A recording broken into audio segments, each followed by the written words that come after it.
Got Kabata I got Tazaba, got the Kamaima, got Karan Yala, got your rock bar, try to hit some car, bring out Cabo War. Couple young men in this bitch with an out of order.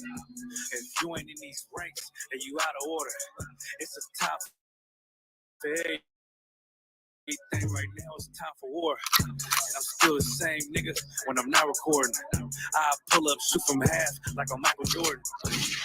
I don't think they fit to join the Lord's army. I survived a Christian church, moral of the story. I done beat so many demons, I got war stories. Gorman look so hardcore, look like I'm morphed on him. Appetite for battle, yeah, I'm war hungry. I ain't choose this life, the Lord chose me. I'm a certified priest and I don't take that lightly. How I feel about this shit, yeah, I can't describe it. I know they mad at me, cause I can't trust the white man. I gird up my loins and did something mighty. Yeah, what's done in private, it's gonna come to light. Speak the truth into these bones and watch them come to life. All my friends are dead, let loose all the plagues. White man, goddamn devil, man.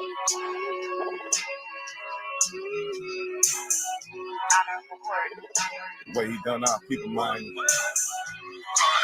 is unhuman, man. And the wicked don't stop, trying to adopt, but this shit don't stop. Praying that they fall, wanna see them all fall, not one, not two, wanna see them all fall, that they do not rise. Happy she be when he does your little ones. See, I know things they don't want you to know. Act like we ain't never told you before. Devil on the earth that was murdered that he wrote. Don't worry about it, brother, he gon' reap what he sowed. Don't worry about it, sis, he gon' get it for the low. I wanna see him dead for a nigga, gotta go. Fucking with a nation, he don't wanna let go. And also, he don't wanna see us grow. Hang us in the trees, then watch his bodies rot. Put us in a fire, man, it gotta be hot.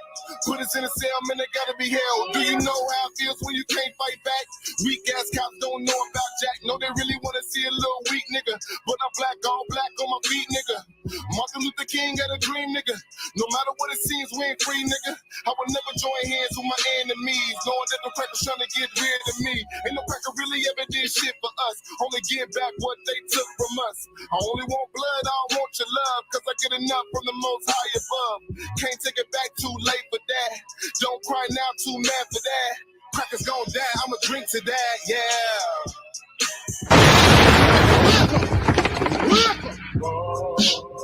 Where the soldiers at? Hey, shalom, shalom, shalom. Welcome again to another episode of The Breakdown, you know what I mean, with Captain of 13,000, Captain Nayatak from out of North Carolina, Durham, you understand? Officer Kayad one from Jamaica. Yeah, shalom. Shalom, sir. You watch me, Shabakatha.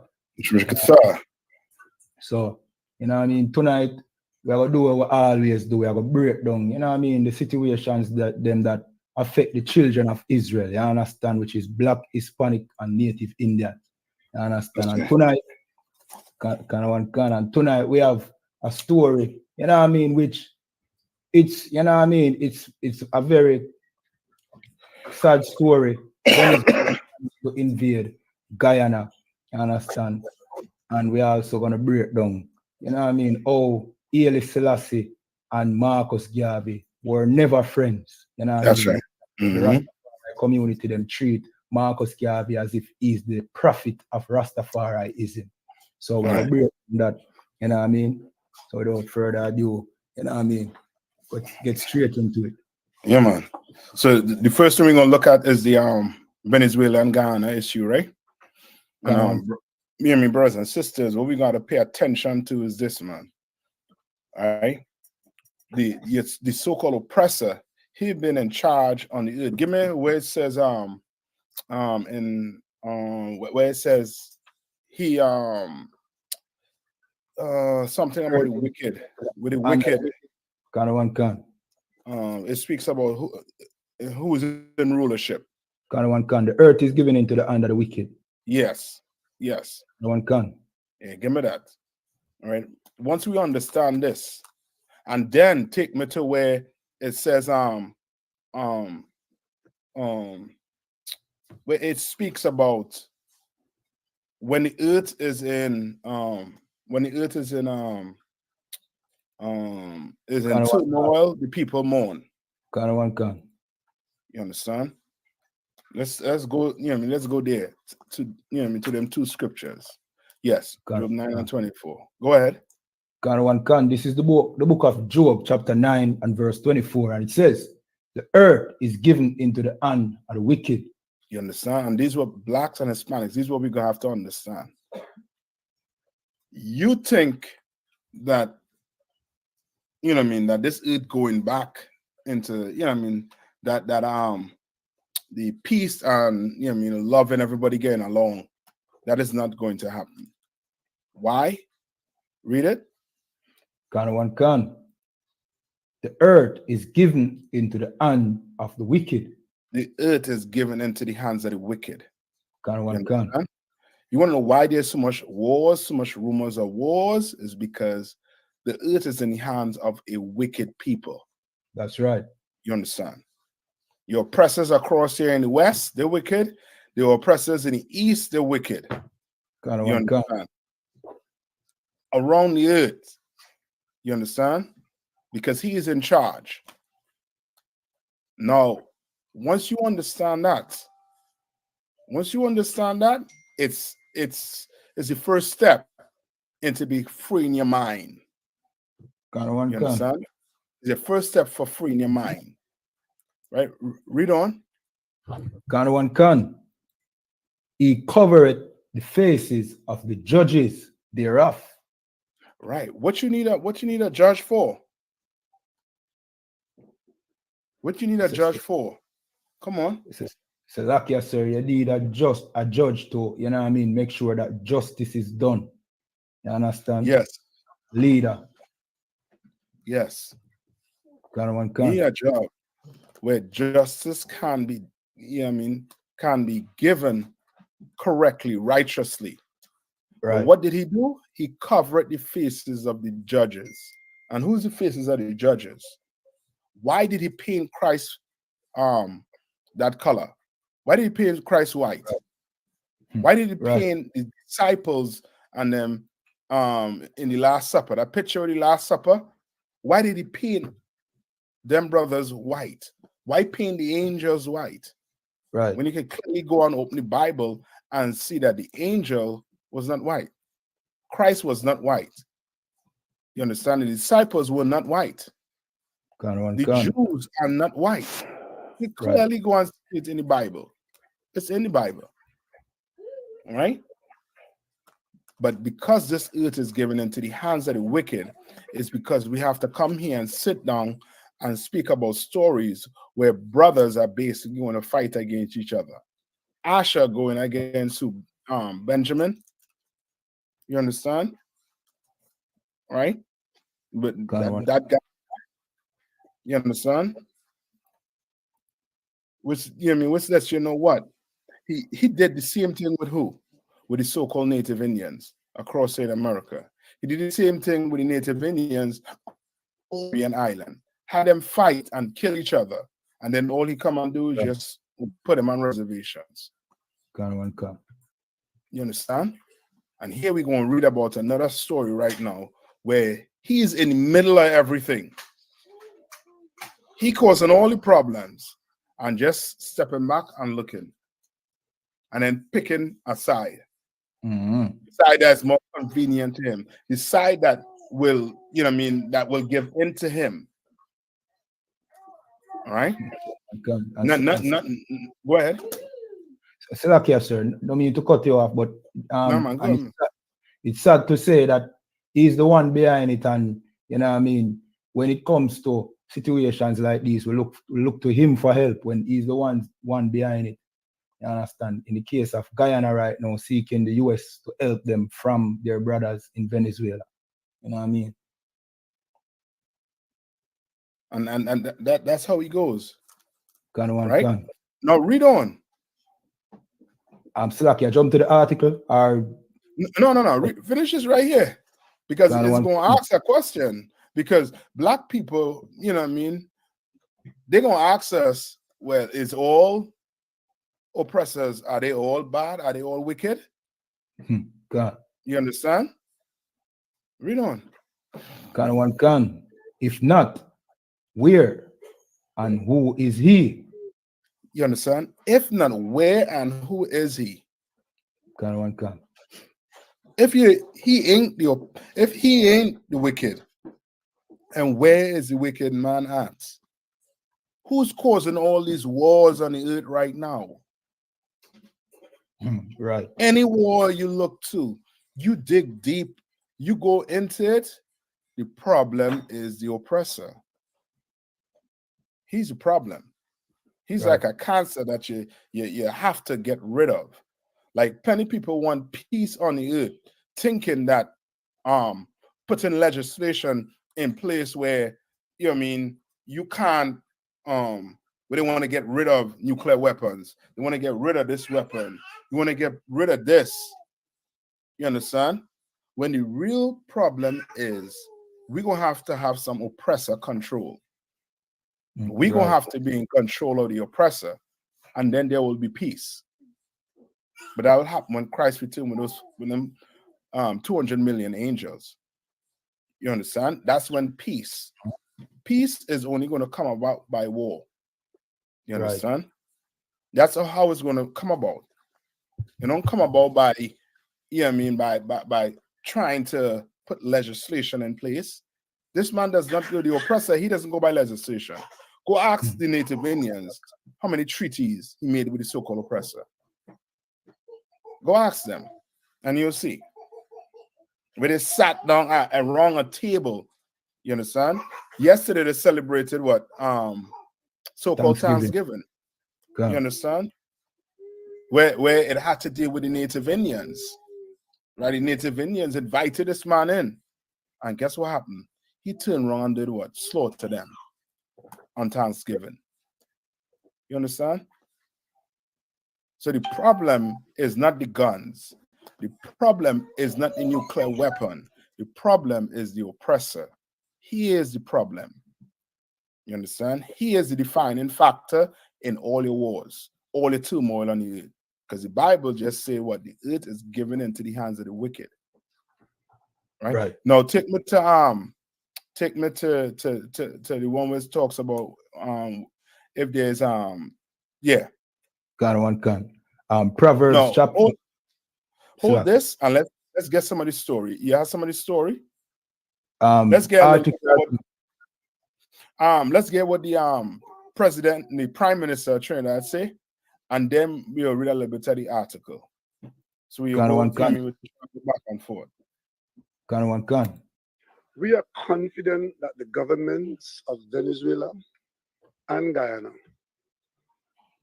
would know that CARICOM's position that our region must be and remain a zone of peace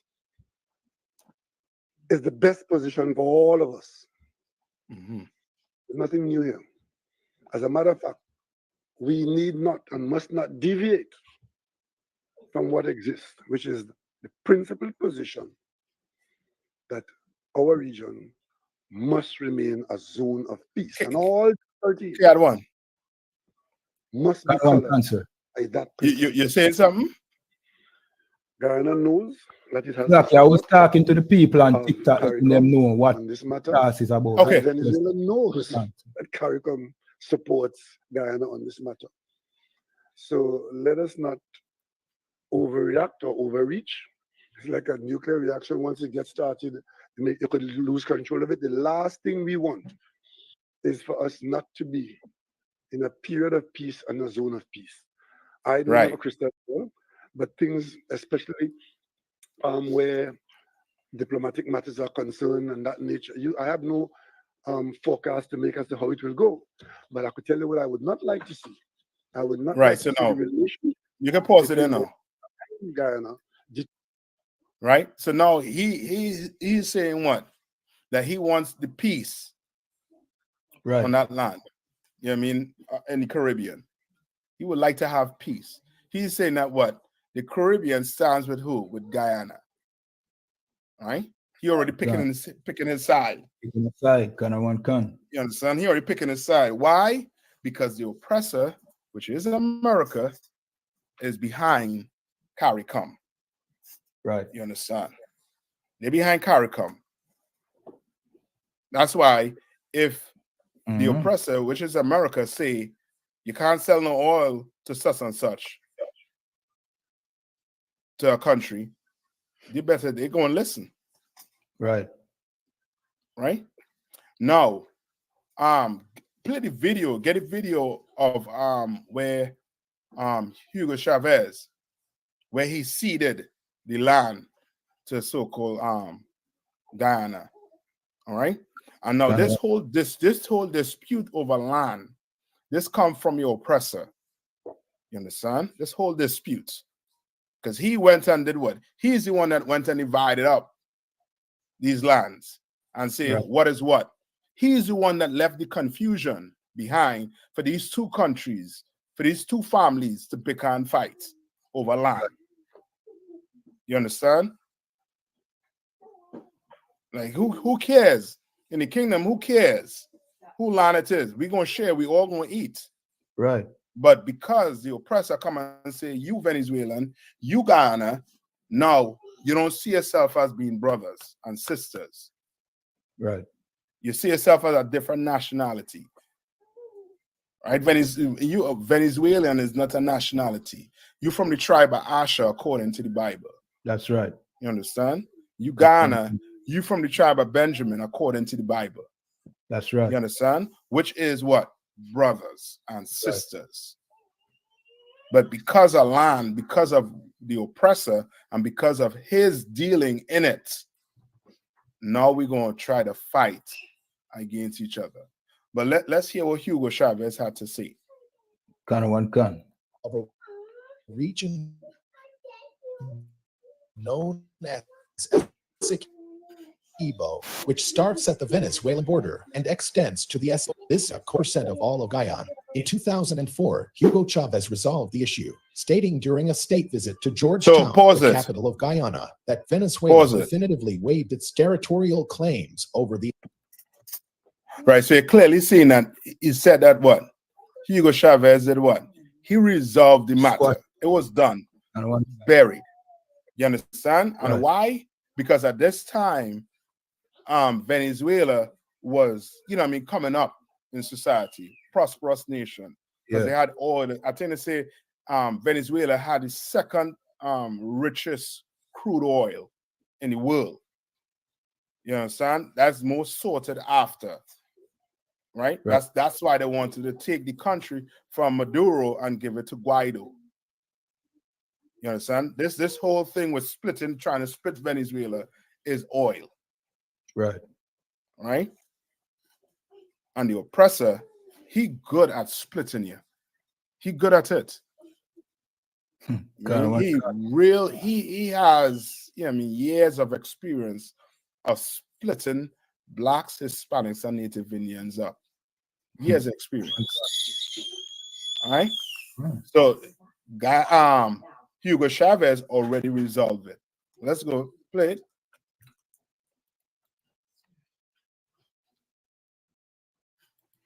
The Essequibo territory. However, in 2013, after Chavez's death and Nicolas Maduro's rise to power in Venezuela, large deposits of oil and natural gas were discovered off the coast of Guyana, specifically off the coast of the Essequibo territory.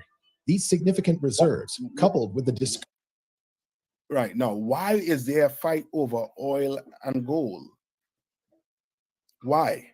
One is black gold, the other one is gold. You understand? Why there's a fight?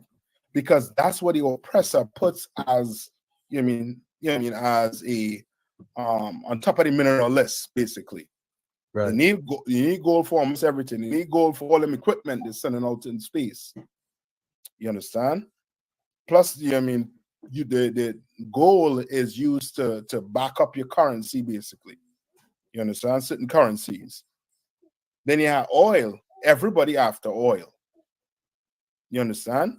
And that's because the oppressor, he puts certain things, certain values on minerals. These are the minerals that he put value on. So guess what? Now, too hungry dog gonna have to fight. Because Guyana, what's their GDP? What's their situation with their finances? You understand? So they need the money. Venezuela for sure need the money. So now they're hungry. So what's going to happen when you're doing two hungry dog? Seafood. You understand? Oil and gold, seafood. They're going to fight. They're going to try to fight. And now here comes the oppressor. Here comes master to try and tell us how to deal with our situation. Right. When Hugo Chavez already was dealt with it. Ghana one can. You understand? He dealt with it already. Right? All right. So play a little more of it, and then we'll go to the article. Ghana one can. Discovery of even more gold mines in Essequibo fueled Maduro's greed, causing him to ignore the statements made by Hugo Chavez in 2004 and to once again demand ownership of the entire Essequibo territory. In the last 4 years, right, Maduro's territorial claims have been dormant, surging with renewed. Maduro only doing this because he knows his military could, take Ghana more likely. Yes, and Caribbean countries. Yes, as a walk in the park. You know what I mean? And that's that's him being a bully. You understand? He's gonna look like a bully. So now he's gonna try to follow it the so-called oppressor way. By doing what? Read the article now. Read the article now. Ghana one can. This article says, this is the Rota says Venezuela set referendum date and territory dispute with Guyana. So now he taking it to his parliament. You understand? To his Senate or whatever, however they do it. Right? So now they're going to discuss how they're going to go about doing this. How they're going to go about stealing this land back from the so-called Guyanese. You understand? It's a done deal. Let's let it go, man. Right. Because they're going to go get what? Oil and gold, and who going to buy it from you? Let the Guyanese and them have it. You all had your day. Let them have it. You know what I mean? Or you all share it. Find a way to share it. Right. Find a way to share the resources. Find a way. There must be a way to share it. Maybe half your people get employed, half their people get employed, split it down the middle. Share it. You understand? But nah, they want to go and take the whole thing back. No, the law not in that. No, read on. Ghana one can. It says Caracas, October 20th. Reuters. Venezuelans will vote on December the 3rd in a referendum on the rights over a potentially oil-rich territory in dispute with its neighbor Guyana, authorities said on Friday. Right, and Asha thinks he could go to military and do something. But what Asha don't understand, and that's why, people in these positions, we always say you need a priest that you could turn to ask questions. You understand? Right. You need a priest in your corner, Maduro. You need a ICPK priest in your corner. That's right. You understand? Same thing with Ghana. You understand? But I think the Ghanaian president is might be I think he's probably Elamite. Probably Elamite. Yeah. I mean, this is more so for Venezuela. You understand? Right. So we could sit down and tell you, you're going to do this. Do you know the Bible says the so-called oppressor is blessed with the sword? Right. You understand? He'll have a ship sit right outside. This is what he was waiting on long time for an excuse to come and invade your country. You fool. Right. You understand? Sit right outside the country and launch a ton of rockets that you can't defend because he makes sure you're weak. You think all the Caribbean countries weak by mistake? You think all the Caribbean countries don't have a standing, what you would call a standing full-out military by mistake? No, it ain't by mistake. It's by design. Right. You understand? Because we have a so-called oppressor over us, and he thinks like a hunter. You understand? While you thinking like a man who just wants to make it home, he not trying to make it home. He's trying to conquer the earth. And if that means putting his wife, you know what I mean, life in jeopardy, his sons and daughters' life in jeopardy, he's going to do it to attain his goal. Right. You all better know the type of animal you're dealing with, man. Maduro. You understand? Any more on that? Let me just read a little more and then move on, sir. It says both countries have been involved in a long-running dispute over their borders. In April, the International Court of Justice, ICJ, ruled that it had jurisdiction over the issue. The vote has been described by critics as a way for the ruling party to measure its strength ahead of planned actions next year and to encourage the International Court to give its full right over the dispute. Venezuela protested an oil tender announced by Guyana in September, arguing that the offshore area are subject to dispute and the companies award the field will not have the right to explore them.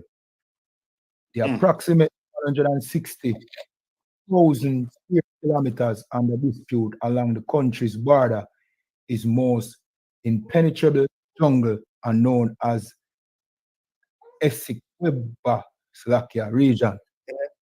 Does it?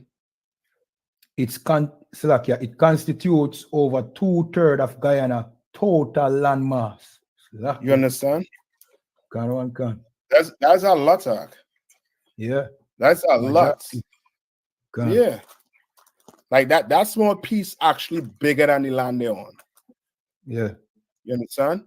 And Hugo Chavez saw it and was willing to work with them. Right? Was willing to work with them. And did what he had to do. I mean, Venezuela still have oil, but there are sanctions on the head. Right. You know what I mean? So he could go play with fire if he want. You know what I mean? The Lord ain't going to be with him on that. Maduro, if you're listening, the Lord ain't going to be with you on that one. You know what I mean? You might as well just leave that alone or find a way to work with you know what I mean, with Guyana on that one. It's done. You know what I mean? Now give me the last scripture you're holding there, and then we move on to Selassie and Marcus Garvey. Selassie, sir, if I may, before we move on, and it's America who, you know what I mean, basically destroyed Venezuela's economy, now putting them in this state that now they're seeking to attack them brothers, you know? Yeah, that's what I say. Go ahead. No, go ahead. Finish what you're going to say. So, Selassie, sir, just to say, it leads to this next scripture we're about to read. You know what I mean, Selassie, sir. Yeah, and as I said, it's almost to the point where, and this is how the Lord, this is what the Lord rather you do. You know what I mean? Like, think about brothers and sisters who poor in the community, right? Right. What do some of them say when it comes to getting money? What do some of them do to get money? They might want to do what? Sell drugs. Kind of want scamming. Scam. Or some will go on work. You understand what I'm saying? Right? Well, the Lord wants to see you in that position and choose to do the right thing nonetheless. And the oppressor, he knows, he puts you in a situation where it's a thin line where it's either you had to go be a criminal or what? Suffer. A slave. Yeah. Okay. Basically, You understand what I'm saying? And Can. now you had to choose based on your teachings, and that's where the priest supposed to come in. You understand? Right. The priest supposed to be like, nah, don't do that. We don't sell that poison to your people. Don't do that. There's other ways. We're gonna have to bind in this together. What? You're selling this because your daughter need food? Nah, brother, don't do that. We will come together. Look, take this, go feed your kid. You understand what I'm saying? But now take a whole entire country that is looking to you, millions of people looking to you to feed them because I put you in power. Now, what are you going to do? You understand what I'm saying? It's almost like the only option on the board right now, because of how the country is being run, is basically to go invade. You understand? Because what you're going to do, you're hungry. And Esau know you're hungry. Esau know your people starving. Your people leaving Venezuela and ending up on the border in America, on the border, which means they are fleeing their country because their country is in chaos. Right. Amount of Venezuelan are crossing what? In Trinidad. You understand? In Chile. Gone to Right. Chile, all over South America as well. So like sir. Yes, because the country is in turmoil. And he is seeing this is a way that he could now what? Feed his country, get back some type of control. And Esau knows it. The oppressor knows it. And with him, he puts you in a situation and he just gives you what? He just buy time. Right. He just buy time. You understand? It's the same thing like I would say like Buju Banton. Am I Buju? Can. When people say they prefer Gargamel and Buju, you know, people say they prefer Gargamel and Buju. Why? Because Buju ended up doing what? Changing his stance on many things after he came out of jail. Why? Because they put a press on him. And when they put a press on him, it's just a matter of time. When he came out, before he did a concert, they make him sign a document.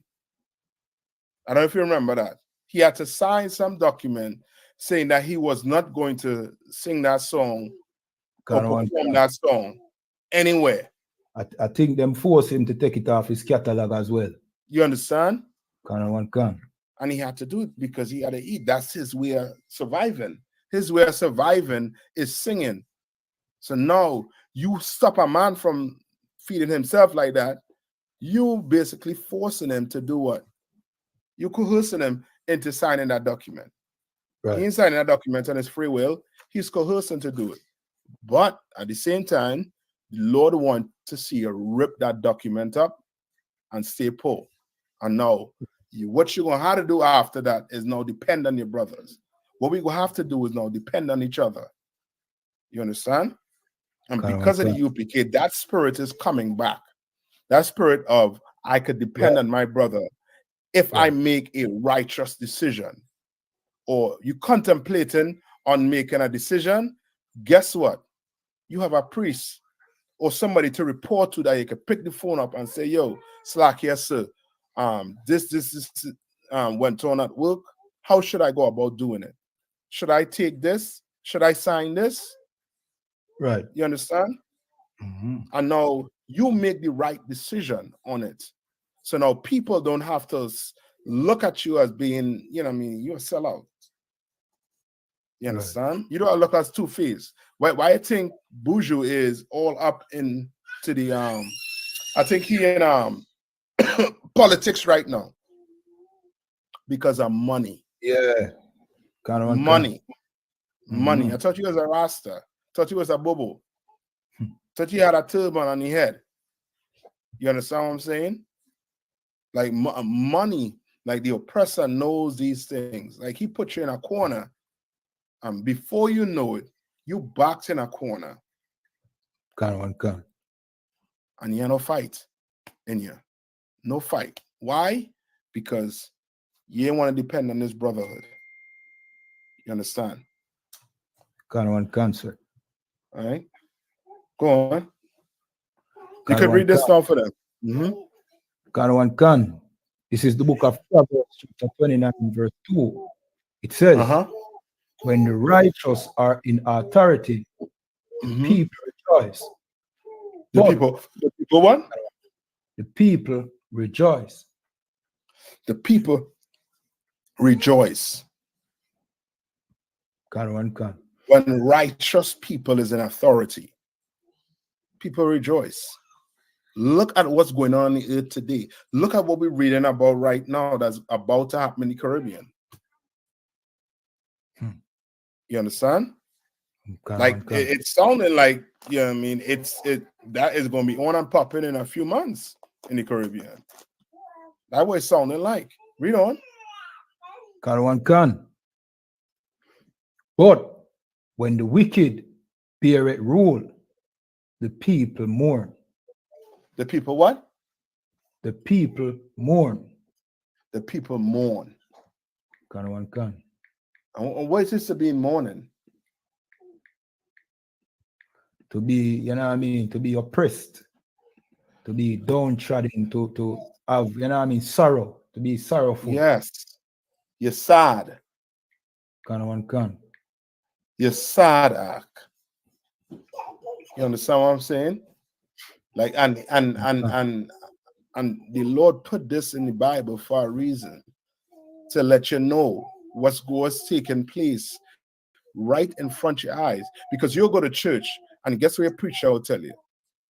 He's going to tell you to pray for Ukraine, pray for Russia, pray for Israel, pray for everybody.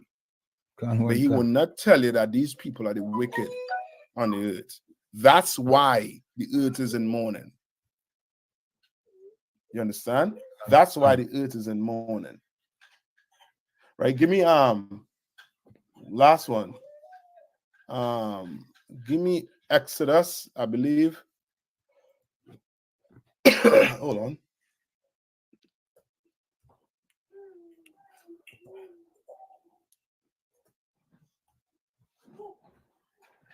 Sir, if I may, I appreciate. Go ahead. Second go ahead. Esdras.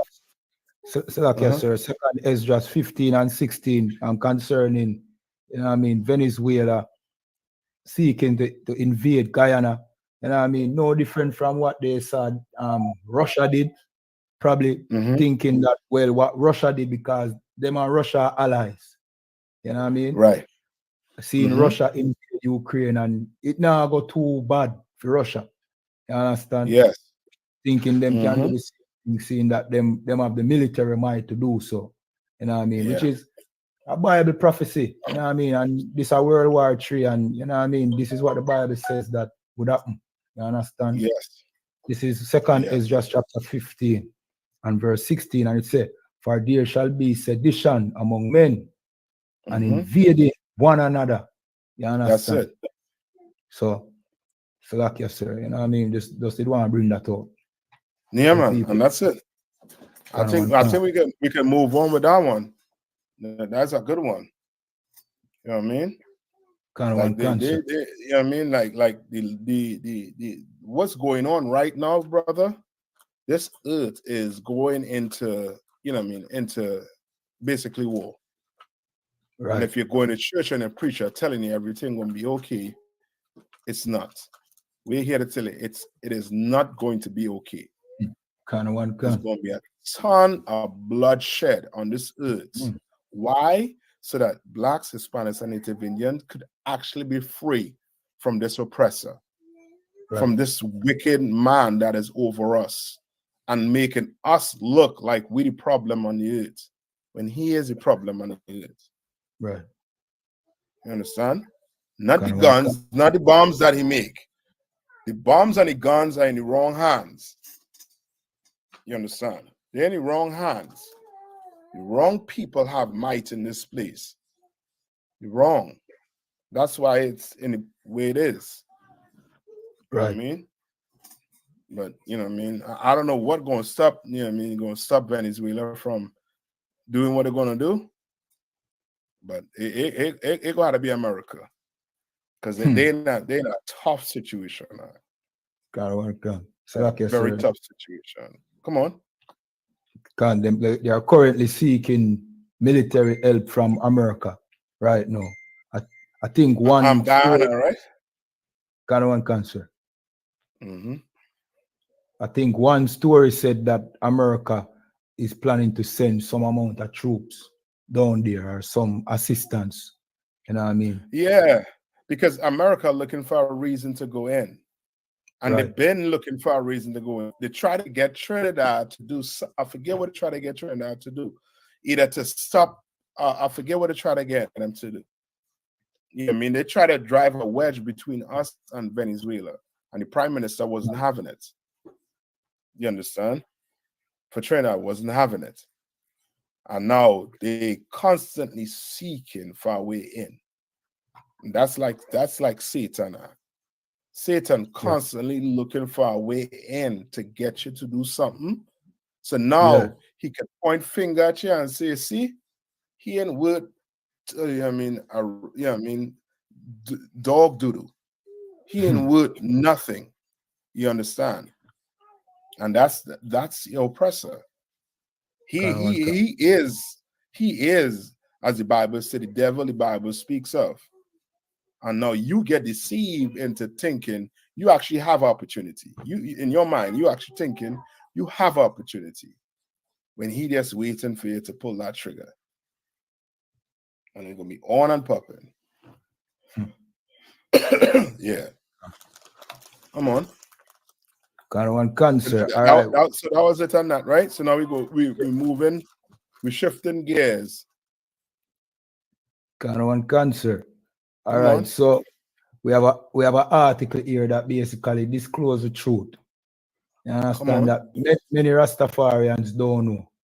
See, here in Jamaica, sir, the Rastafari community is heavy here in Jamaica, and one of their you know what I mean teaching is that Marcus Garvey is the prophet of Rastafariism.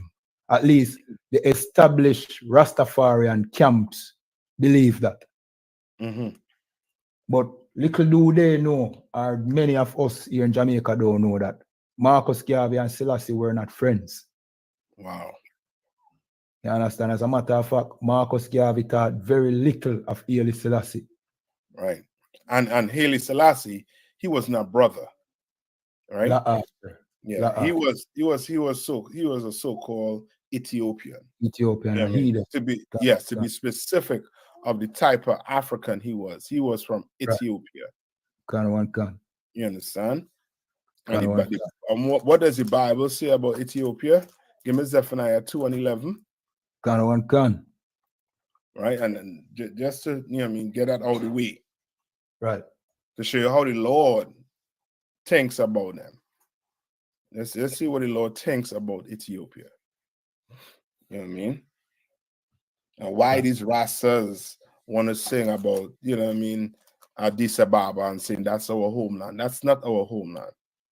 That has never been our homeland. That's the Ethiopians' homeland, not ours. You understand? Our homeland is Jerusalem. I mean, you'll get that too. You find that one for me? Zephaniah 2:12, Salakia, sir. It says, ye Ethiopians also, ye shall be slain by my sword. You understand? That's the Lord right there. Why? Because of how they dealt with us, how these so-called Africans dealt with blacks, Hispanics, and Native Indians. We the real Israelites of the Bible. You understand? We the real Israelites of the Bible. And the Lord leaving this in here to let you know that he was going to do what? Put these Ethiopians to the sword. Right. You understand? The Lord does not love Ethiopia and Ethiopians. You understand? According to the Bible. Now let's see what's the mother. Let's see what this Baba is the motherland. Read. This is Galatians chapter 4:26, and it says, but Jerusalem, which is above, is free, which is the mother of us all. You understand? Jerusalem. We're from Jerusalem. We actually Middle Eastern. But they ain't gonna tell you that. What they want to tell you is we come from Africa. When the only reason why we came from Africa is because they ran us into Africa from Jerusalem. They ran us out of Jerusalem, the Romans. right? And we ran into Africa to hide amongst the so-called Africans. And these Africans round us up, along with the so-called Jewish man who insured the boats, along with the Arabs who built the boats, and then the oppressor, the Englishman, the Americans who came and got us and put us into chattel slavery, into real hard labor slavery. You understand? And that's it. And to add to your point, go ahead. Come on. No, go ahead. And to add to your point, this is not far-fetched, because today we see the Palestinians fleeing to other places because they are being invaded. You understand? Yes, correct. And you see with the Ukrainians as well fleeing to Poland. You understand? Mm-hmm. This was the case when Jerusalem got invaded. We fled into Africa. You understand? Yes. And this is history. You understand? So not because we should not be so, shallow-minded when it comes to our history here in Jamaica. You understand? Not because they took us from Africa means that we are Africans. You understand? No, that's right. All right. And look up and see where the name Africa come from. Let's look it up for you, because and that's the thing with Black people, Hispanics, and Native Indians. We allow our oppressor to give us a name instead of us, actually going and do a research. Just go research the name African. You want to say you African? Well, explain this to me if you're African. You get it? 1 second, sir. Can. Go ahead. This says the origin of the name Africa has been debated forever, but it is a misconception that the continent was Slovakia. This might not be it. Give me 1 second, sir. No, but that is the man, Leo Scipio Africanus. Yes, that is it. I don't whatever they're trying to say there now. They're trying to cover up the tracks because it's coming out.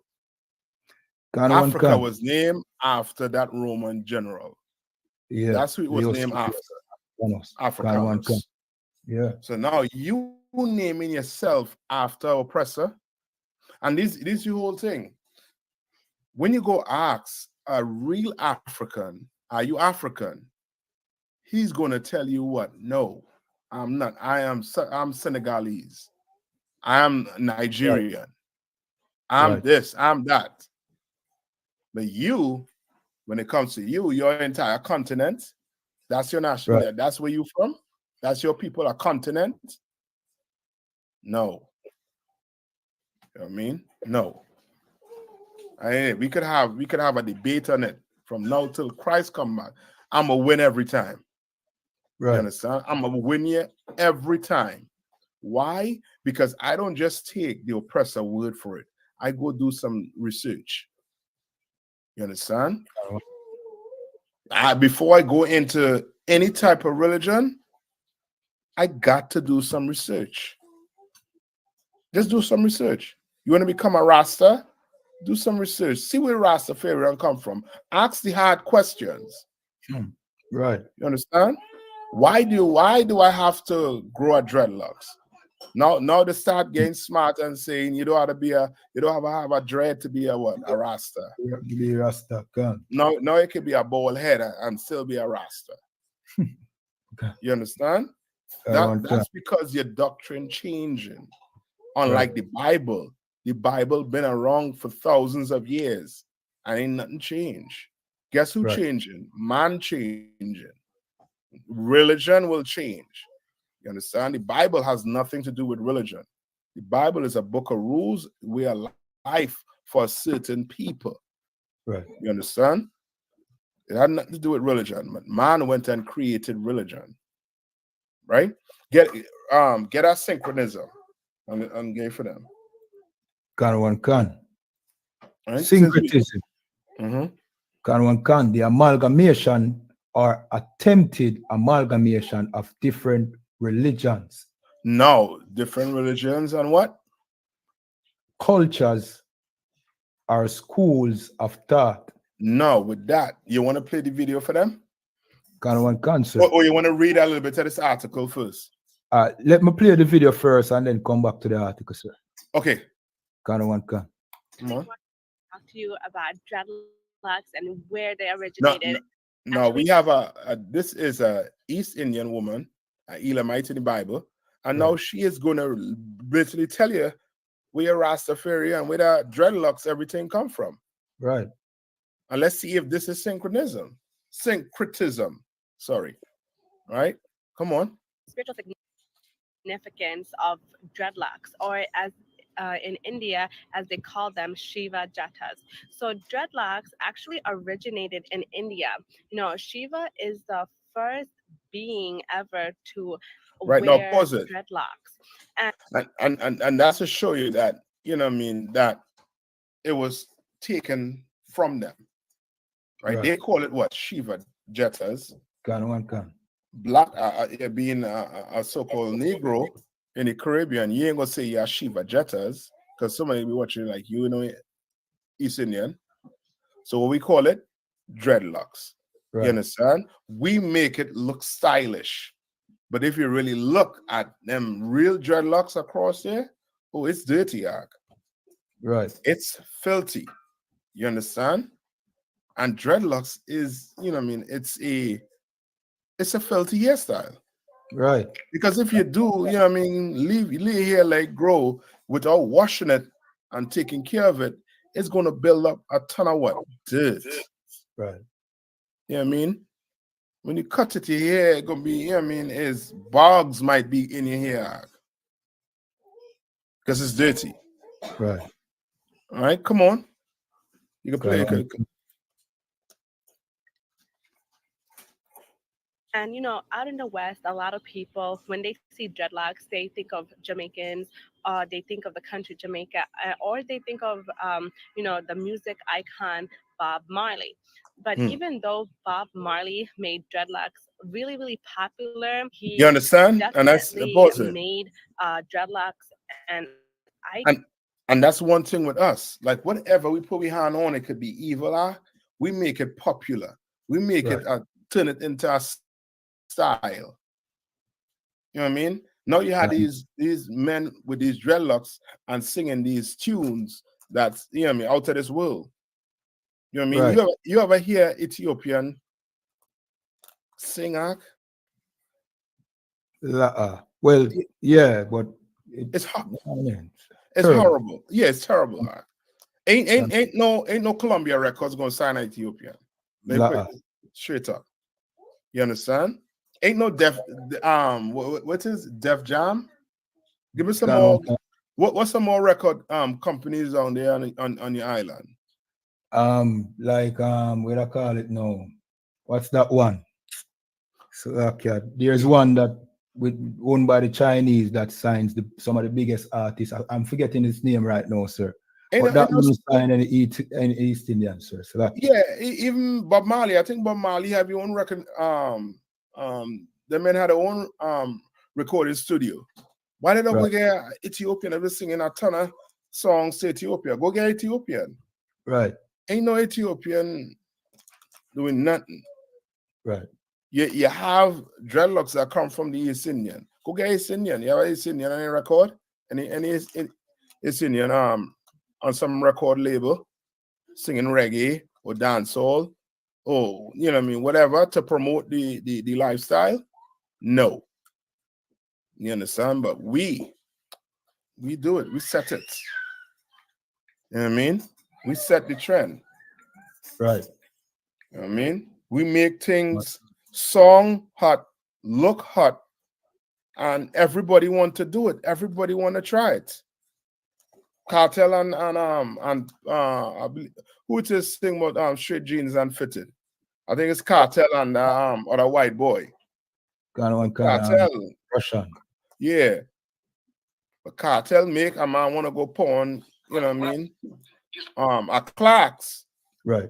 What about the other brother too? I forget the young brother. Popcorn. Not Popcorn, is another young brother too. Javincio, one of them men who sing about No, who sing about Clarks too? Javelani. Yeah, who take a fresh Clark out of the fridge. And the God. mother had argue with him. Yeah. You understand what I'm saying? Like nobody paid them to do that. Nobody paying them man to go to dreadlocks. But they making that look fashionable. They making that thing look good. Right. You understand what I'm saying? And that attract other people to do it. Right? Now play a little more. Icon for people to wear. The originator of dreadlocks, the trendsetter of dreadlocks, was definitely Shiva. Yeah, So you I actually understand? want to Like explain how I hear this, brother. I had dreadlocks. I fly my dread. You're gonna tell me Shiva is a trendsetter? I falling after who Shiva? No, my dread getting fly on set. Right. On set, it getting fly. Meaning I cutting it off. Right. I'm playing that. Ain't go on. So like you, sir, if I may, you know what I mean? The way that. Give me 1 minute. Go ahead, sir. You know what I mean? But no, you go ahead.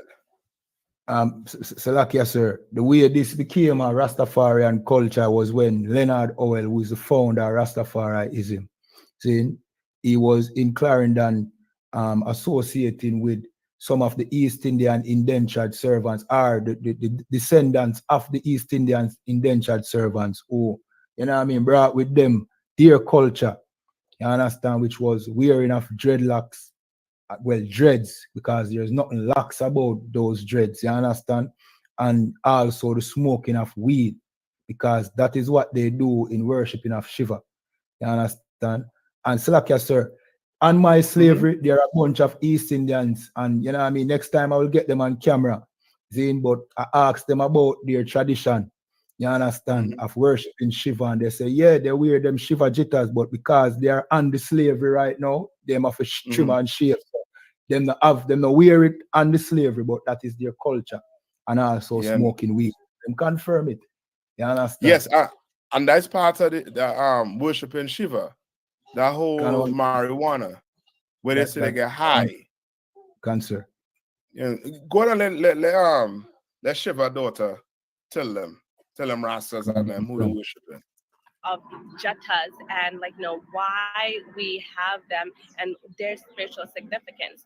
So when we have jatas, right, and actually dreadlocks is in the agamas, they tell you exactly how many dreadlocks to have on your head, how long to wear them, and even to the point of where they said, like in the agamas, where it says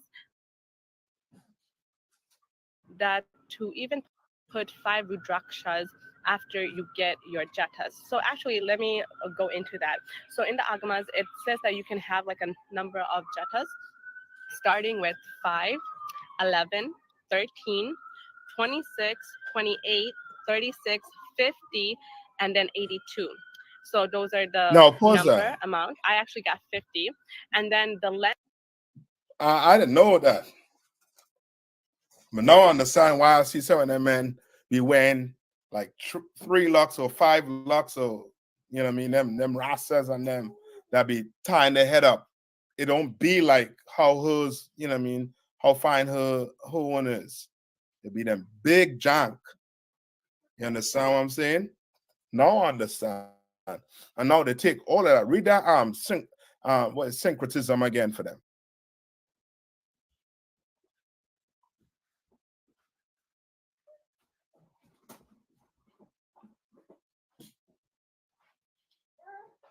You're on mute.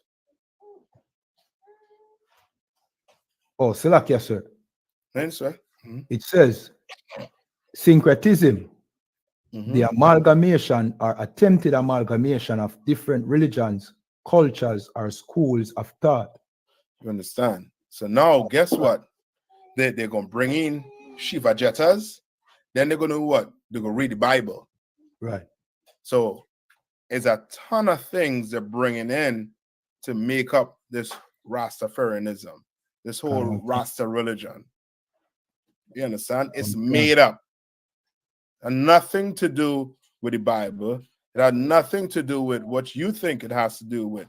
You just want to make excuse to do what? Smoke weed and grow locks. That's all. You know what I mean? You want to be a drug addict. You want to just sit back and smoke weed whole day. Right. You understand? While the so-called oppressor conquers the earth, while the so-called oppressor conquers Jamaica, taking all the Jamaican land. You in the hills, you are Bobo. You in the hills smoking a ton of weed. Gone. Losing every cell in your brain. Right. Being all docile. Anything goes. You understand? When we supposed to be trying to do what? Conquer the earth, but in a different way. We're supposed to be trying to come together as a people. Right. You understand?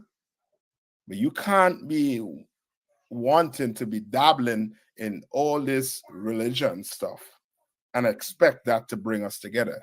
No, religion is meant to separate you. So no, you are Rasta, but you're black, just like me and you. Mm-hmm.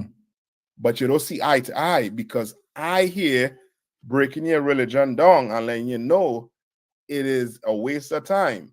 So now you got a beef with me when I trying to be a brother. Right.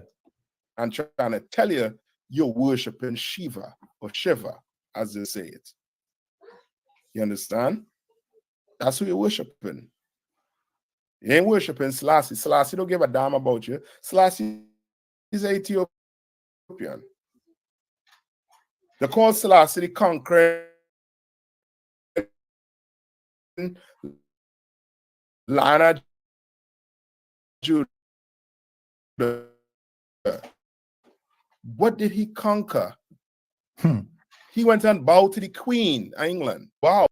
You give him that status, the conquering Lion of Judah, an African, when Judah is long for what? For Jew, which means what? He was black. So you saying Christ come from that lineage? Hell no. Who Christ bowed to? Christ went up on that cross like a man, like a soldier. Christ didn't bow to no man. You understand? Come on. So like you, sir, if I may, they have this rumor going around that the Queen of England bowed to Haile Selassie and them pride themselves in that lie. But it's based off of a picture that debunked that it was not the Queen of England, but some other, you know what I mean? Some rich person. So that, yes, some other dignitary. Yeah. You understand? You know what I mean? Some other. Go ahead, sir. Well, Salaki, some other dignitary, which the Queen more than likely say, just do it. Who cares? Right. But I ain't doing it. But one of you all gonna have to go there and do that. I don't know. I just suspecting. The Queen ain't never bow. Selassie bow to her. There's picture of him going to her. Yeah. Better bow. You better get on his knees. Come on, wait, you're gonna bring out something? Yes, sir. This is it tells you about how Owell came about, you know what I mean, putting these customs in his religion. Go ahead. It says Owell's emergence in Clarendon took place at a time when many East Indians lived in parts. Right, this is where the Abadawan, the brother who over Jamaica, he from there. From Clarendon, Kanawankan. Yeah, man. Go ahead. And Slakia, if I may, sir, there's also a heavy presence of East Indians in Clarendon. Heavy. Kanawankan. These are the descendants of the indentured servants, sir. You understand? Kanawankan. It says, it is therefore no surprise that as both Hill and Lee have pointed out, Owell made use of his exposure to Indian culture and the Hindi language. Slakia, I may have some more, sir.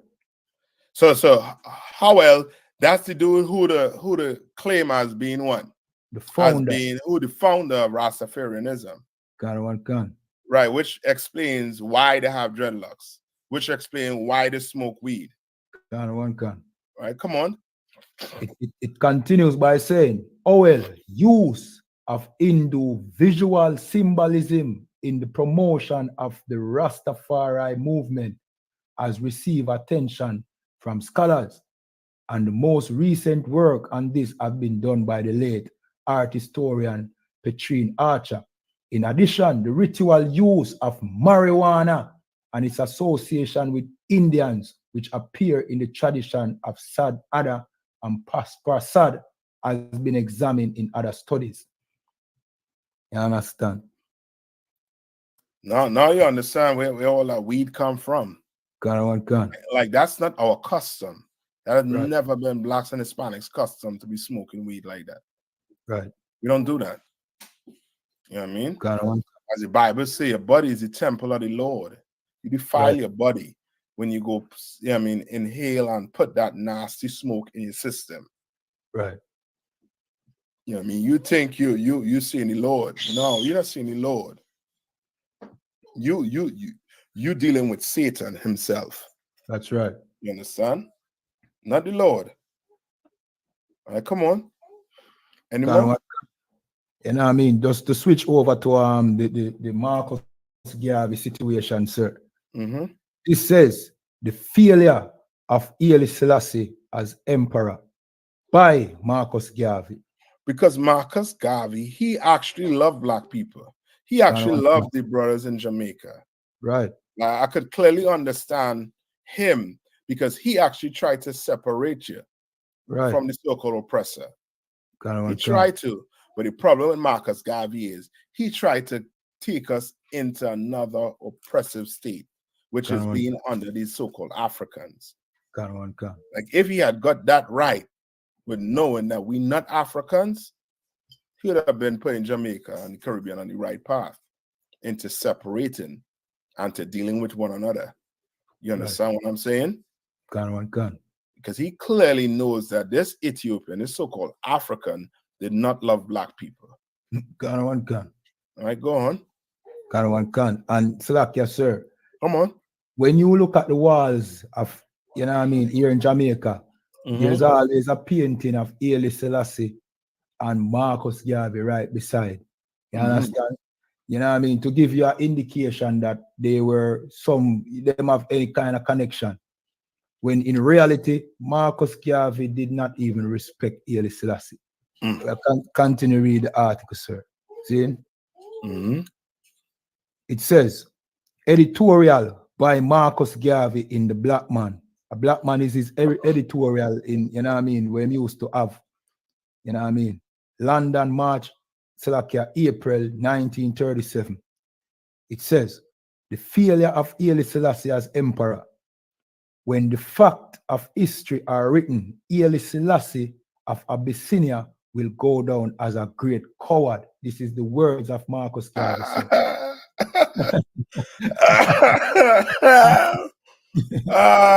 Go ahead. Who ran away from his country to save his skin and left the millions of his countrymen to struggle through a terrible war that he brought upon them because of his political ignorance and his racial disloyalty. Yeah, how you say it? Man, I laugh when you say it too. You say he's not the Lion of Judah, he's the what? The tiger, what? The tiger of the tribe of Tigray. So that's yeah. Yeah. Lion. Yeah, he no lion, huh? You know what I mean? He not a lion. Yeah, yeah, like he ran when they were coming for him. He ran. He ran to the Queen of England and bowed down and begged her to give him some military to go back and fight for his land. Right, come on. And Salakia, sir, when that happened, they were not willing to help him. They didn't even want him to stay in London. They sent him to a city called Bath in England because they were embarrassed of him. You see? And this is the man that our people here in Jamaica want to reverence as God. you know what I mean, we should, you know what I mean, do more research, you understand, and learn about this man before we even give him any kind of reference, because our God in the Bible, you know what I mean, deserve our reverence and not Selassie, because Selassie is a coward. Right. And Christ too. And Christ. Can one can. You understand? Christ our King deserve our loyalty for what he did. Can one can. Selassie never put his life on the line for you. Never. Didn't even do it for him own people. Right. Can one can. He fled, left them. Christ never flee, left we. Salakia, sir. No. Can one can. Or else you'd have been, you know what I mean? As the Bible says, there is no remission of sin without the shedding of blood. We'd have been dead already if Christ had fled the sea. Can one can. You understand? Read on. Can one can. It says, it is a pity that a man of the limited intellectual caliber and weak political character like Haile Selassie became emperor of Abyssinia. God, he cutting them. God. At a so crucial a time in the political history of the world. Unfortunately, Abyssinia lost the controlling influence of a political personality of patriotic racial character like the late Menelik. So he was bigging up Menelik, but this, you know what I mean, discrediting Selassie. See? Yeah.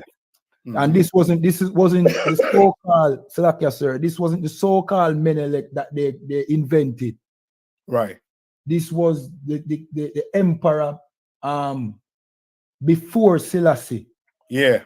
Like 2 generations before him. His name was Menelik. You understand? So he was bigging up that emperor and call it Selassie a coward. Yeah, man. Yeah, you can clearly see that. Can. Anymore? So let me scroll down. This part is very, very important. It says, every Negro ashamed. Marcus Garvey said, sir, every Negro who is proud of his race must be ashamed of the way in which Haile Selassie surrendered himself to the white wolves of Europe. You can't get no more, you know what I mean, clear and plain as that, sir. That Haile Selassie and Marcus Garvey was not friends. You understand? Yeah, that's a bombshell. Can. You would think by now all these Rastas already read all these things, because I don't know what's stopping them from reading, from doing a little bit of research. That's all it takes, a little bit of research. Can. You understand what I'm saying? Like before you want to, you know what I mean, get all, you know what I mean, what's the word? Uptight. I want to fight. Right. You know what I mean? Go do some research. Right. Put something in your head. Put something in your head, man. Come on. You hear how Marcus Garvey talking about Selassie? So like, yes, sir, that would be like Jeremiah talking bad about, you know what I mean, the God of the Bible. Yeah. To them. Because what status does Selassie hold in Rastafarianism? Selassie is the God, is the head figure. The religion's name is Rastafari, which is Selassie's name, his birth name. And that Tafari or Rastafari, that means something like king or something? Ras means prince, and Tafari is his birth name. You understand? Like they make a religion of an Ethiopian ark. Like, and that should show you also too, like when you read the story of Adam and Eve, remember Adam and Eve, where it said they sold fig leaf to cover themselves? Cancer. You know what that was? The cultures of the other nations. Yes. Why? Why did they put on cultures of other nations? Because one simple reason. Go ahead, sir. No, you go ahead. Because they know that they disobeyed the Most High and they were ashamed. more so they ashamed. Can. They were ashamed of who they were. Just Right. like black people today. You tell them what? That they're the real Jews of the Bible. They're the Israelites. But they're ashamed to be it. Right. You understand? What they Can. prefer to do? They prefer to go put on covering of other nation. They prefer to go put on a Muslim gown. Can. You understand? They prefer to go put on a Christian apparel. Right. Because they're trying to do what? They're trying to hide from the Most High in these religions. You understand? Like we being Rastafarian because we trying to hide. We believe in Selassie. Why? Because to us, Selassie is somebody to look up to. He's better than us. He rule a kingdom. But Negro, we could rule a kingdom too. Right. We just had to follow the Lord. You understand? You don't have to give your life to Selassie. You don't have to give your life to Islam or to Christianity, which don't love you back. None of these religion love you back. None of them. Right. Or else they will get you out the state you're in. The state we are in, if they love us. But we're in the same state for over 400 years. And we find God in church.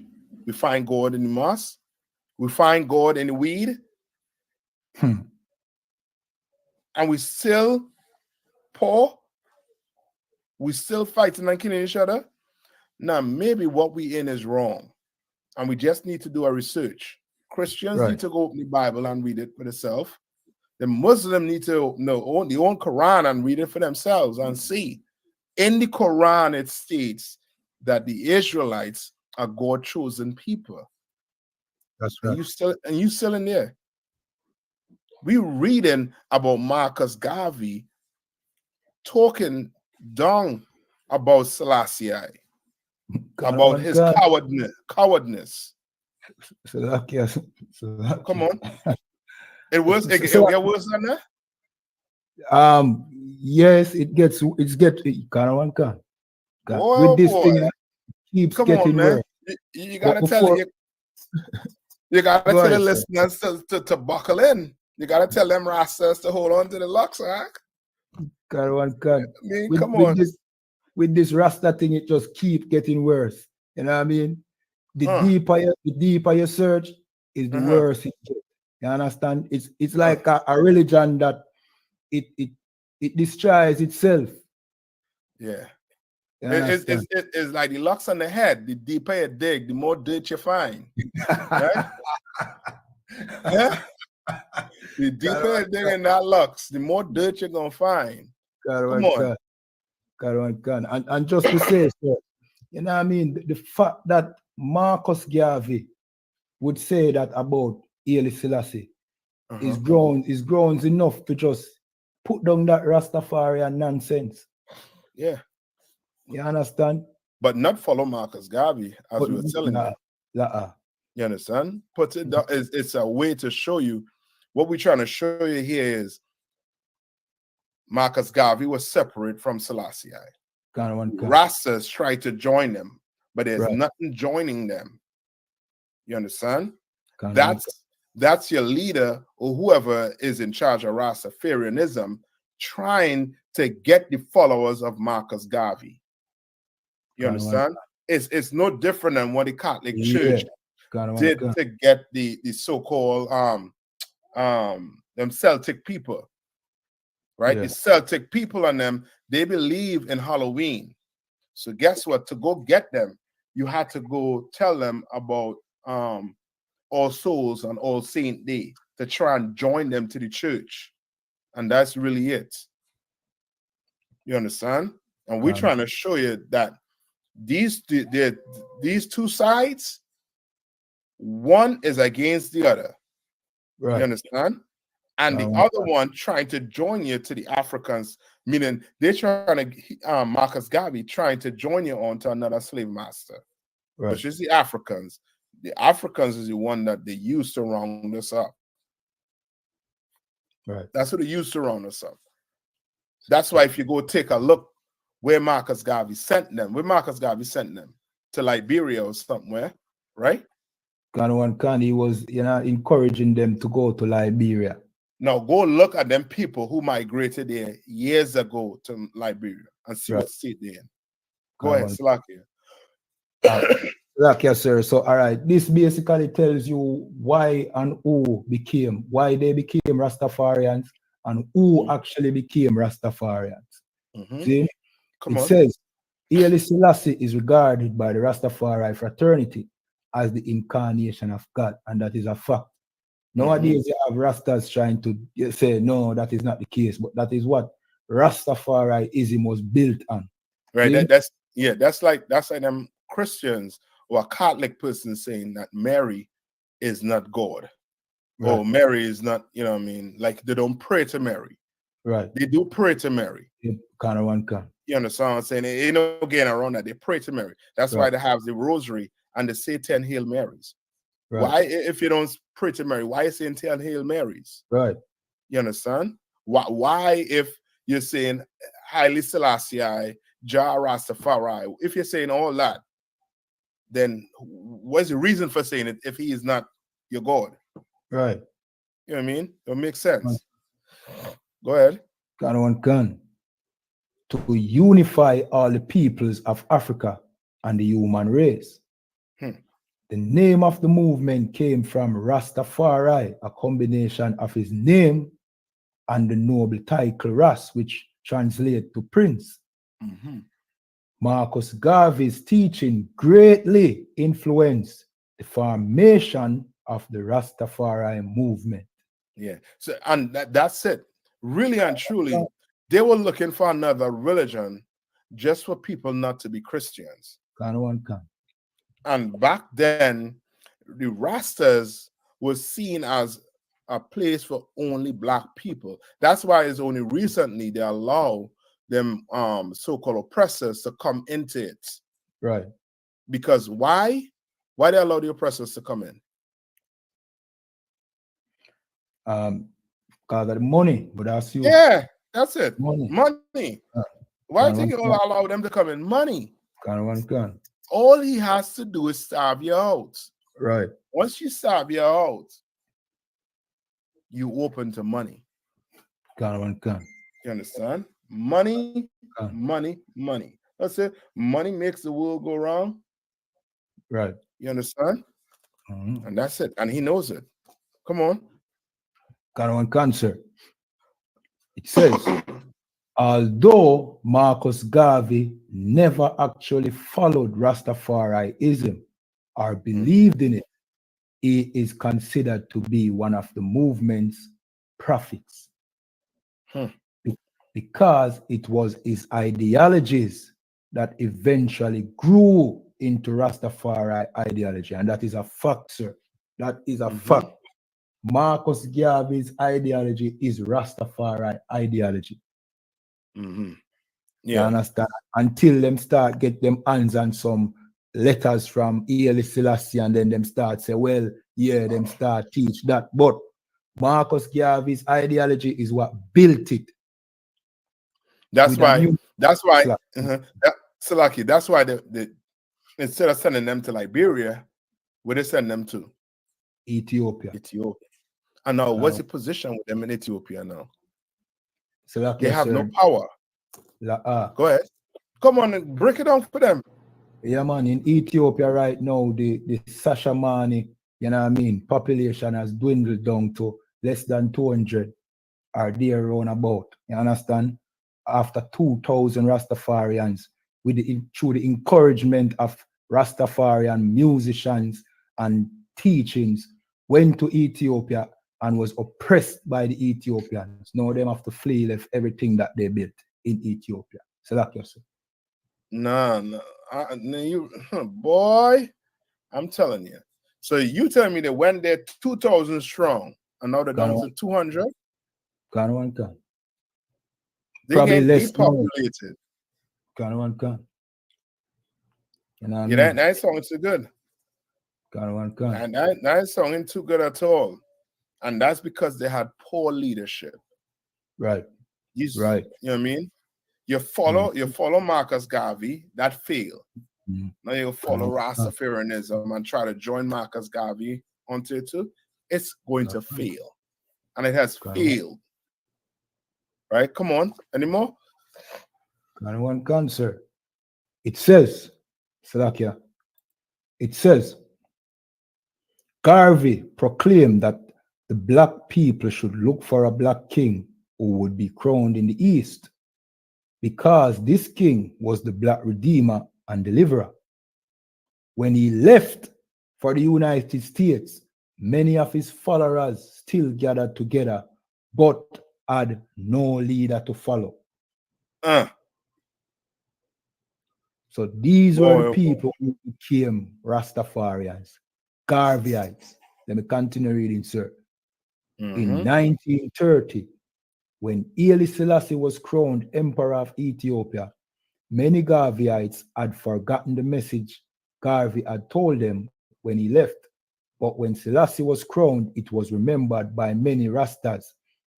Leonard Howell, the founder of the Rastafari movement, was a Garveyite. You understand, sir? Yeah. So as I saying, they just merged them to get Garvey followers. And that's about it. And now with merging them, now they had to go and start to get rituals and, you know what I mean, the whole works, what you need to have a religion. You know what I mean? Now you had to grow your locks, right? Now you had to smoke weed. You know what I mean? Read some of the Bible. And that's about it. Right? All right, any more? May have a footage, Zane, of a class that we did. Would I much rather play the original footage, but the quickest one I could find was the class, a part of a class that we did. This was a snippet. Go ahead. And this basically show you the plight of those Rastafarians in Sashamaniland. See? Go ahead.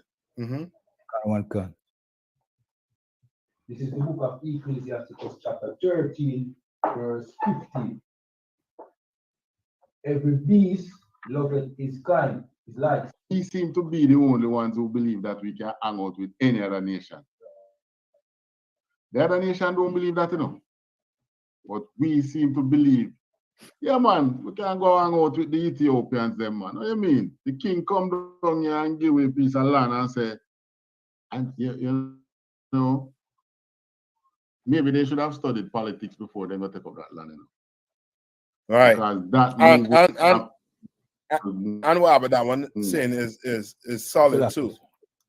What about that one saying is solid too. Meaning this, as the Bible say, what a gift destroys the heart. And now they gifted you some land, right? And guess what happened? Now you had to go give it all back. You know what I mean? Right. Continue. And more. Give it back and more. Everything that you created and built, you have to give that away to them. Yeah. That's it. This is the part. This is the part that Salakia, sir, that almost brought tears to my eyes. This is an elderly Rastafarian. You understand? To a few legal rights. Their passports expired long ago. They have no Ethiopian ID, which means they cannot work legally.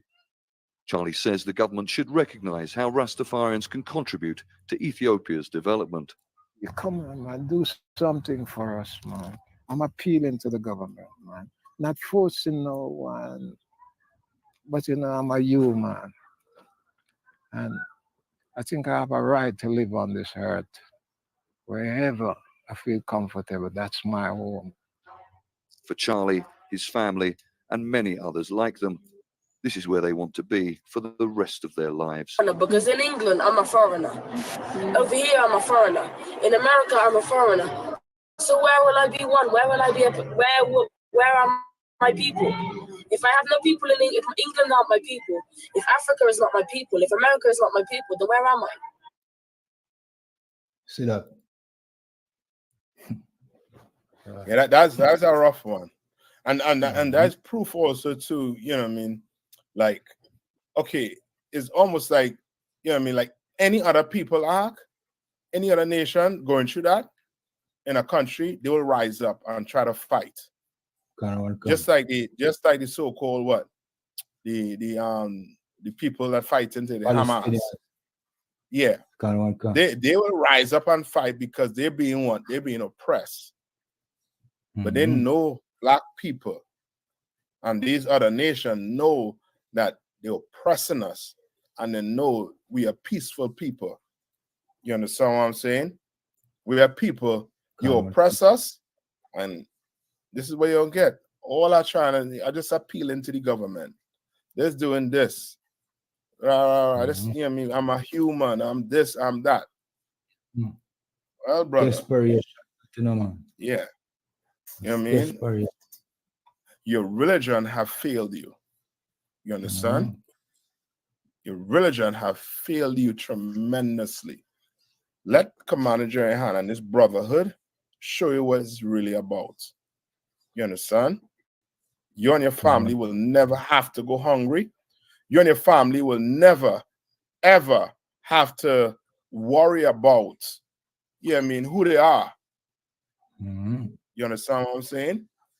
Like, you wouldn't have to worry about not being accepted in England, not being accepted in Africa. You don't have to worry about all that when you have each other. You understand? You're going to have a brand new family that going to open this Bible and live their life by these rules and laws the Lord laid down for us. That's right. You understand? No. Once you join Rastafarianism, you join Christianity, I don't think you can expect the same. You understand? You good to go? Any more? Can. That's it, sir. No, Salake, that's not it, you know. There's, you know what I mean? There's Wally. A ton more. You know what I mean? Clip it. You get them Rastas a blind. Go ahead. No, we don't get them no blind. To be content. No, I thought more. Yeah, that's what I said. That's what I said. We go rest it for now. We'll get them a chance to go do the research. Right. Give you all a chance. Go do your research before you come back with a part 2 on this. You understand? Have time, sit down and really try to reason. You know what I mean? Don't smoke the weed. Put the weed down. See where the weed come from. Right. Now weed making you, docile. I mean, it have work to be done. You go smoke weed, you ain't getting nothing done. Nothing. Right. You understand? We get up life for now. We ain't gonna go all the way in and shake your whole world up. You understand? We ain't gonna hold you by your foot and see that dreadlock shake and get everything falling out, that dreadlocks. We ain't gonna do that as yet. You know what I mean? Next show. You know what I mean? Anything you want to bring out before we head out? Just to say to order to you, sir, for passing through again. You know what I mean? And yeah, we need to wake up people up from, you know what I mean, this madness called Rastafarianism. You know what I mean? So we're gonna go and bring out the truth here in Jamaica. You know what I mean? We're gonna go and break down the strongholds that hold us back here in Jamaica. That's right. That's right. Yeah, man. And with that, you know what I mean?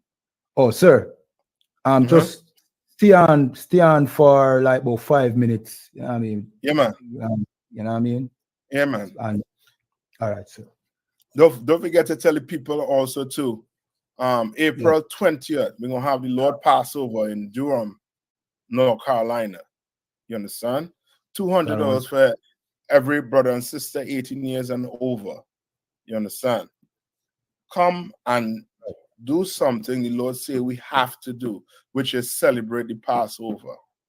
You understand? Right. If you can make it to America here in Durham, North Carolina, you make it. You understand? Right. You give Jamaica a call if you're in Jamaica. We'll find a way for you to make it up here. Tell you exactly what you have to do. You understand? You're in America here, you have a camp leader in your state, you get in touch with that camp leader. You understand? But April 20th, we're going to come together. You understand? And that's it. All right? Shalom Akim. Shalom Akwathian. All right? Yahweh Shem Yahshua Yahshua.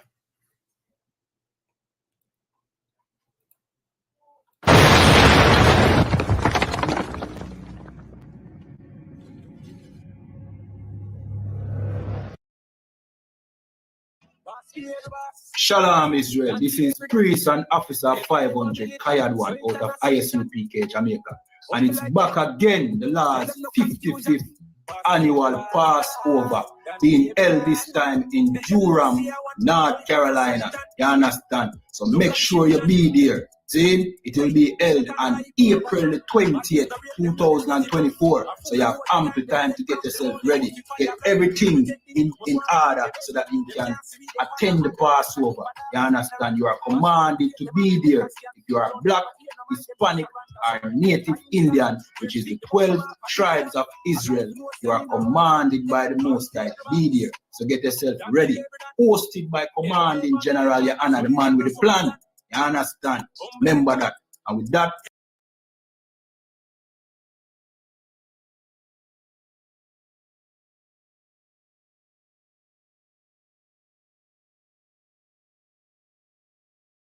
dust, including cancer and birth defects.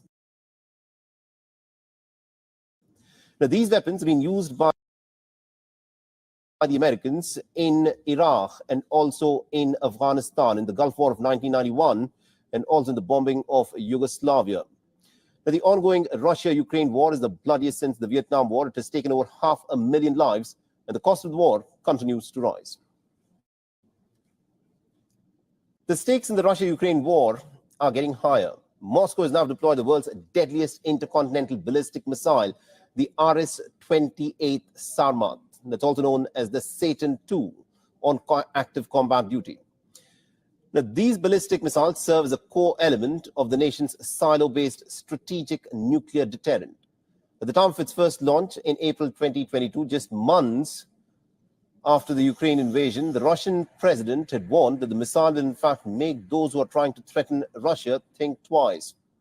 It now seems that Russia is aiming to deliver on those warnings, but the question, of course, is what exactly is this weapon?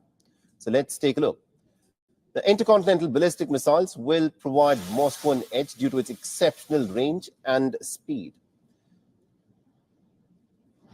The missile is boasting a range of 18,000 kilometers. That's the range that this missile claims. It has a great capability to penetrate anti-missile defense systems with its unmatched precision and ability to potentially strike multiple targets. The Sarmat can also carry 15 nuclear warheads concurrently. It can significantly enhance the combat capabilities of Russia. But these missiles are not only deadly weapons entering into the war zone. Reports say that the United States will be sending its depleted uranium munitions to Ukraine as part of its new aid package. But the Americans, remember, have already been sending these depleted uranium shells to be used in the battlefield for quite some months now. Now, this new package of depleted uranium shells would be worth a staggering $240 million.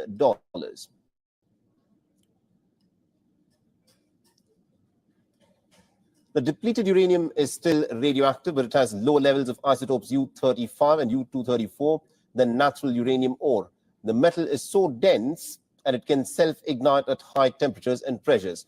At high temperature, the metal, in fact, becomes sharper and can penetrate through armor plating, like the one usually found on military tanks.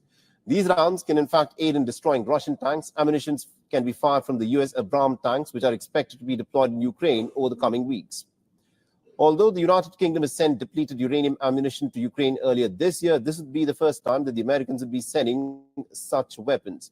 And this has come after the United States had sent the controversial cluster ammunition weapons that are banned in more than 100 countries. So what are the risks involved here? Depleted uranium is both a toxic chemical and it's also a serious radioactive hazard. Now, experts have highlighted the dangerous health risks from ingesting or inhaling depleted uranium dust, including cancer and birth defects.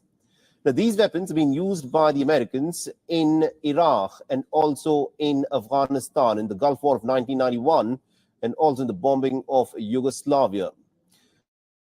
Now, the ongoing Russia-Ukraine war is the bloodiest since the Vietnam War. It has taken over 500,000 lives, and the cost of the war continues to rise. We begin with the latest from the Russia-Ukraine war. Russia says it has thwarted yet another attack on the Kerch Bridge, which links Crimean Peninsula to the Russian mainland. It says its forces have destroyed unmanned Ukrainian boat being used in an attempt to attack.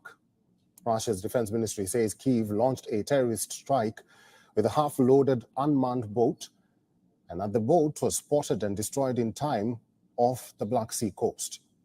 Ukraine has not commented on the latest attack, but it has claimed responsibility for early attacks on the strategic bridge.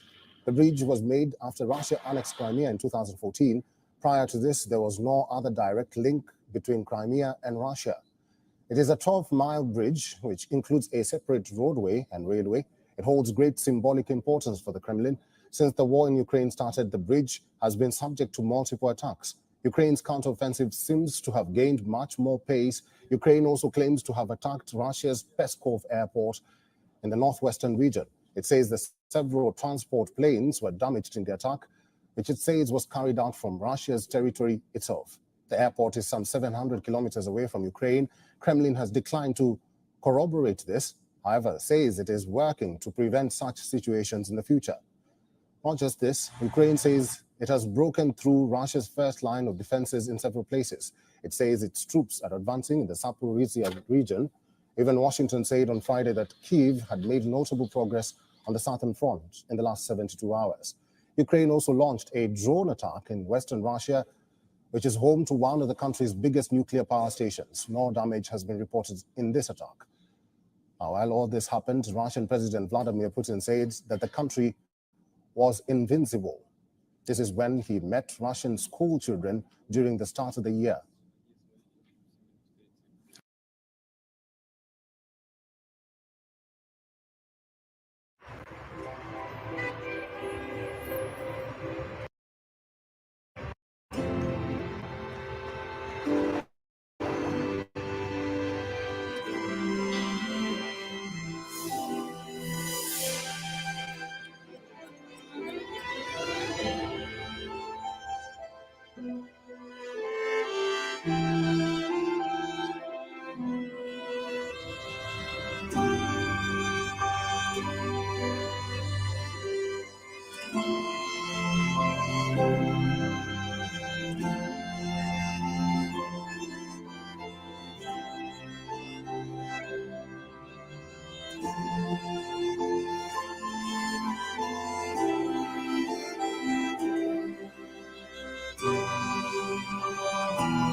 Я понял, почему мы победили в Великой Отечественной войне. Но победить такой народ с таким настроем невозможно.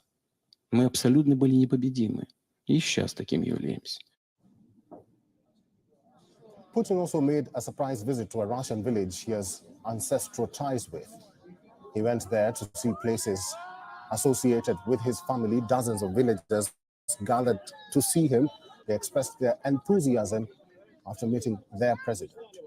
It is said a war sustains because somebody really benefits from it. Well, there are vested interest in the ongoing Russia-Ukraine war. But today, we will tell you about the story of Z bloggers of Russia, who are generating high ad revenues while covering the ongoing war.